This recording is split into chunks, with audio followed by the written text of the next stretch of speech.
Hello guys, so I'm back again. Something related to the posture. As I said, it is a posture week I am working upon. So आज posture में बात करने वाला हूँ आपकी भाषा में. In the language of a corporate, in the language of business, corporate sectors, wherever we are working.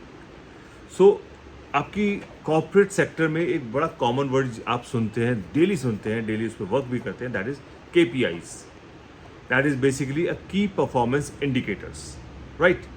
So it must be very common word in corporate language. And क्या होता है कि हमने हमारी जो भी हम काम कर रहे हैं उसकी कोई डेडलाइन है.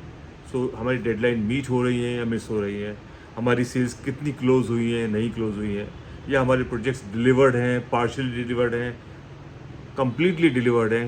तो इन सब के पीछे नंबर्स कैलकुलेट हो जाते हैं, परसेंटेज कैलकुलेट रहती है. तो इसीलिए इनको KPIs बोला जाता है. बट क्या आपने कभी सोचा है कि एक ऐसा KPI है जो हर ऑफिस में हर पर्सन के साथ जुड़ा है, but we are not aware about, and उसका कोई ट्रैक भी नहीं कर सकते हैं, उसको रिकॉर्ड भी नहीं मेंटेन कर सकते हैं. So today I will tell you about that. So another KPI which is really missing in most of the office is posture, body posture. Yes, हमें मालूम ही नहीं है कि हम कैसे काम कर रहे हैं, हमारा उसका इम्पैक्ट क्या आ रहा है ये भी नहीं मालूम है. जब प्रॉब्लम बढ़ जाती हैं तब हमें रियलाइज़ होता है कि शायद वो एक रीज़न था. Bad posture was a big reason. आप झुककर काम करना पड़ रहा है बिकॉज ऑफ योर नीड.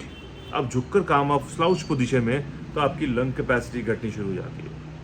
उससे क्या होगा, ऑक्सीजन इनटेक कम हुआ तो लो एनर्जी आ गई. सिमिलरली कई बार स्क्रीनिंग के ऊपर काम करना पड़ता है, तो we are digitally working, more challenging.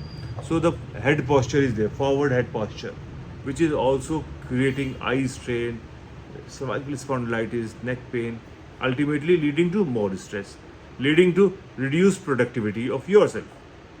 अब इसी का अपोजिट देखें, अगर हम posture सीधा कर लें, कमर को सीधा रखें, upright रखें, तो ultimately the confidence is visible, the presence is visible, the focus is visible. So this is important. तो इसलिए posture is a silent KPI which is missing up.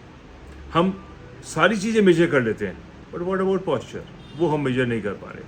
सो इसलिए आपके लिए एक छोटा सा कॉल टू एक्शन जिसे हम बोलते हैं कि should posture be included in annual health checkup of your organization? Yes or no? Do write in the comment box so that we come to know how many offices, how many corporate sectors are having this or not having this. So what are the benefits of this? So ultimately last में मैं यही कहूँगा कि postural assessment is not about looking straight. It is about enabling efficient human performance. That is the most important thing. Enabling efficient human performance. और जब assessment हो गया तो posture correction भी होना चाहिए. तो हम बोलते हैं कि posture correction is not an extra wellness. It is core workplace productivity. हर किसी को benefit मिलता है from top to bottom hierarchy. That is why it is a silent KPI which is getting unnoticed. But we can do wonders. So thanks.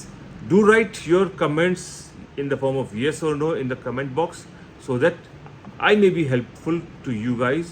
And thanks again for your patience listening. Wait for something new coming your way, posture coming in the corporate language way. Thank you so much.